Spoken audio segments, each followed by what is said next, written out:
ગુસાઈજીએ પોતાના 7 બાળકો પોતાના પ્રભુને સ્વતંત્ર રીતે લાડ લડાવી શકે માટે ગોકુલમાં 7 ભવનોનું નિર્માણ કર્યું અને 7 બાળકો પોતપોતાના ભવનમાં પોતાના સેવ્ય સ્વરૂપને પધરાવીને સેવા કરી રહ્યા છે.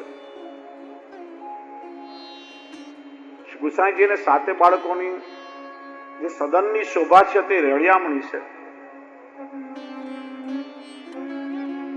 ગોકુલમાં શ્રી યમુનાજીના તટ પર 7 બાળકોના ગ્રહ નિર્માણ થયા.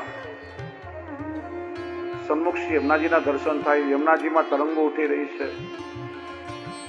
મંદ શીતલ સુગંધિત વાયુ વાઈ રહ્યો છે. પક્ષીઓ સુંદર કલરવ કરી રહ્યા છે. પણ સાક્ષાત નિકુંજની શોભા પ્રગટ થઈ રહી છે. આજે પણ જ્યારે શ્રી વલ્લભકુલના બાળકો બિરાજતા હોય, નંદાલયમાં આપણે દર્શન કરવા જઈએ, આજે પણ એવો જ અનુભવ આપણને ત્યાં થાય છે. એમ કે તમે 20મી કડીમાં ગોપાલદાસજી આગળ અંતઃપુર લીલા કરે પ્રભુ સકલ જન સંતોષ. હવે ગોપાલદાસજીની દ્રષ્ટિ શ્રી ગુસાઈજીના સમગ્ર પરિવાર પર ગઈ. જનાનાની ભીતર વહુજી બેટીજીઓ શું કરી રહ્યા છે લીલાનું વર્ણન ગોપાલદાસજી કરી રહ્યા છે.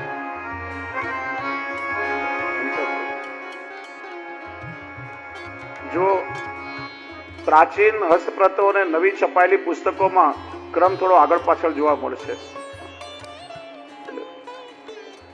અંતઃપુર લીલા કરે પ્રભુ સકલ જન સંતોષતા, જાણે મત્ત માતંગ છૂટ્યા નિપુર ને નિર્ઘોષતા.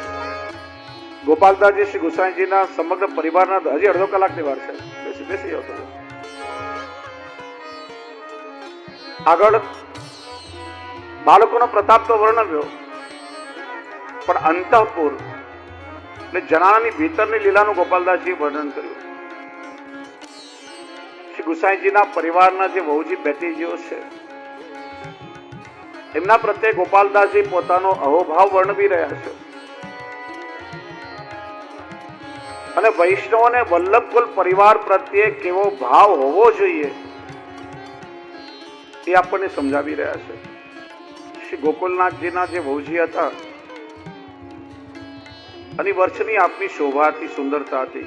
કે આપ પૂર્ણિમાની રાત્રિ અગાસીમાં પડ્યા હતા તો ચંદ્ર પણ આપના સ્વરૂપ પર મોહિત થઈ ગયો. ત્યારે શ્રીનાથજીએ બીજા દિવસે પોતાનો પીતાંબર એમને મસ્તક પર ઉડાડ્યું. આપના પરિવારના વહુજી બેટીઓ આ રીતે ચાદર ધરવી જોઈએ જેથી કોઈની દ્રષ્ટિ ન પડે. ગોપાલદાસજી એ જ મર્યાદા રાખી અને પોતાનો ભાવ વ્યક્ત કરી રહ્યા છે. ત્યારથી પુષ્ટિ માર્ગમાં વહુજી બેટીજીઓને ચાદર ઓઢવાની પરંપરા શરૂ થઈ, જે કાલાંતરે હવે ધીરે ધીરે ઓછી થવા લાગી છે.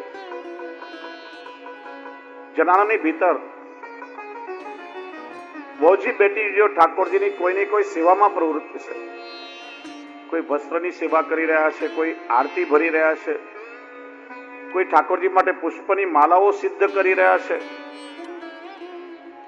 કોઈ વહુજી બેટીજી દૂધઘરની સામગ્રી સિદ્ધ કરી રહ્યા છે, કોઈ હંસખડીની સામગ્રી સિદ્ધ કરી રહ્યા છે, કોઈ કીર્તન ગાઈને પ્રભુને રીઝાવી રહ્યા છે. કારણ કે સ્વયં શ્રીનાથજી બાબાએ પોતે આજ્ઞા કરી છે, હું તો સદાય શ્રી વલ્લભના સમગ્ર પરિવારનો છું.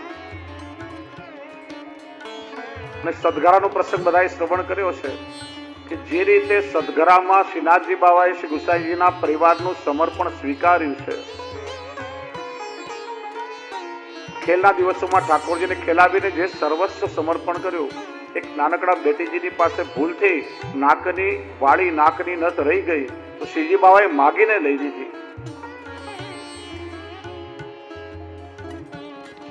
જનાનાની આ સેવાથી, આ પહેલથી સમગ્ર વૈષ્ણવને પણ માર્ગદર્શન મળે. નાના નાના બેટીજીઓ નુપુરના ધ્વનિ સાથે જનાનામાં આમ તેમ દોડાદોડી કરી રહ્યા છે, ખેલી રહ્યા છે. જાણે મત્ત માતંગ છૂટ્યા નુપુરને નિર્ઘોષતા. નાના નાના બેટીજીઓ ખેલી રહ્યા છે જાણે મત્ત માતંગ ગજગતી ચાલતી ચરણારવીરમાં ઝાંઝર કે તોડા ધર્યા હોય એની ઘૂઘરીઓનો રણકાટ સંભળાઈ રહ્યો છે. છમ છમ નુપુરનો નાદ ગુંજી રહ્યો છે.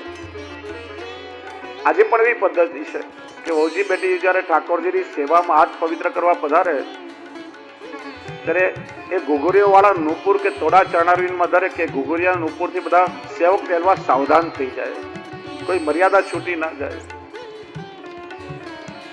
શ્રી નવનીત પ્રિયાજીને શાહીનનો સમય થયો, પોઢવાનો સમય થયો. ઘરના પુરુષો આચાર્ય બાળકો પ્રવાસમાં બિરાજતા હોય અથવા તો ગોપાલપુર શ્રીનાથજીની સેવામાં પધાર્યા હોય અને વહુજી બેટીજીઓ બધા ગોકુલમાં બિરાજતા હોય. ગોકુલમાં શ્રી નવનીત પ્રિયાજીની સેવા નિજ સદનમાં થઈ રહી છે. જો આચાર્ય બાળકો વારંવાર પ્રવાસે પધારે એનો પ્રસંગ પણ આગળ આપણે જોયો, ફરીથી સ્મરણ કરાવું કે જ્યારે જ્યારે ગોપાલપુરથી શ્રી ગુસાઈજી પરદેશ જવા માટે પ્રસ્થાન કરે ત્યારે આગ્રામાં બીરબલને ત્યાં આપનો મુકામ રહેતો. ગઢાનો બ્રહ્મદાસ શ્રી ગુસાઈજીનો સેવક અને પાછળથી અકબર બાદશાહને તેમનો મંત્રી થયો અને બીરબલ તરીકે ઓળખાયો. શ્રી ગુસાઈજીનો કૃપા પાત્ર અને ત્યાં મુકામ ને શ્રી ગુસાઈજી પ્રવાસમાં પધારી રહ્યા હતા ત્યારે બીરબલના મનમાં સંશય થયો. શ્રી ગુસાઈજીના સેવકને વિનંતી કરી, શ્રી ગુસાઈજીને વારંવાર પ્રવાસમાં બહારગામ શા માટે પધારવું પડે છે? કોઈ દ્રવ્યનો સંકોચ છે? અરે દ્રવ્યનો સંકોચ હોય તો મને કહો, બધું દ્રવ્ય હું આપને ભેટ કરું. વારંવાર શા માટે પ્રવાસે પધારે? ત્યારે શ્રી ગુસાઈજી આજ્ઞા કરી કે બીરબલ અચ્છો ભલો સેવક હતો પણ अब आखी बुद्धि बिगड़ी, अब अपने काम को नहीं रहे हो. श्री गुसाई जी आज्ञा करे, अरे मूर्ख, तू एम समझे છે કે અમે દ્રવ્યના કારણે પરદેશમાં જઈએ છીએ? અરે દ્રવ્ય તો અમારા ચરણમાં છે, તમે જ્યાં જશો ત્યાં વૈષ્ણવ ચરણમાં ધરશે. દેશ વિદેશમાં અનેક દૈવી જીવો વિખરાયેલા છે. પ્રભુની લીલા સૃષ્ટિના અનેક મોતીઓ વિખરાયેલા છે. એ અમારા નિજજનો દૈવી જીવો પર કૃપા કરવા એમને શરણમાં લેવા માટે મેં દેશ પરદેશનો પ્રવાસ કરીએ છીએ. ઇતિહાસ છે કે બીરબલની મતિ બગડી અને વિમુખ થયો અને પાછળથી અકબર બાદશાહે સ્થાપિત કરેલા દીને ઇલાહી નામના ધર્મમાં ગયો અને પછી એને અન્યથા ગતિ થઈ. સંશય ક્યારે ના કરવો.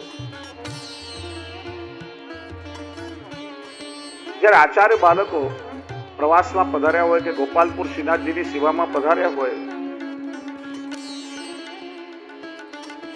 ત્યારે સમગ્ર પરિવારના જે જનાના છે શ્રી નવનીત પ્રિયાજીની સેવા પહોંચે. જેમ પ્રભુની નિકુંજ લીલામાં અનેક વ્રજભક્તો પ્રભુને લાડ લડાવી રહ્યા હોય, શ્રી નવનીત પ્રિયાજીને પોઢાડવા માટે બધા જનાના પધાર્યા છે. શૈયાની સજાવટ કરી, મંદિર વસ્ત્ર કર્યા, શૈયા ઉપર અત્તર સમર્પિત કર્યું, જારીજી, બંટાજી, બીડાજી બધું પધરાવ્યું. સુખરૂપ શૈયા સિદ્ધ કરી અને હવે મનોહાર કરી, કાલાવાલા કરી અને પ્રભુને કીર્તનો ગાઈ અને સ્નેહથી પોઢાડી રહ્યા છે. પ્રભુને કર્ણ પ્રિય લાગે એવા સુંદર કીર્તનો મધુર કંઠથી ગવાઈ રહ્યા છે. આ લીલા બધી અંતઃપુરની ભીતર થઈ રહી છે અને ગોપાલદાસજી બહાર બેસી માનો એ સારંગી સખીનું જે નિત્ય લીલાનું સ્વરૂપ છે એ ભાવથી આ લીલાનો અનુભવ કરી રહ્યા છે. હવે સાયંકાલે વૈષ્ણવ જયારે વલ્લભના ગ્રહમાં આવે ત્યારે એમને શું લાભ મળે એ 22મી કડીમાં ગોપાલદાસજી આપણને સમજાવે છે. સંધ્યા સમય શૃંગાર નવતન ફૂલ ગોથે સૌ મળી,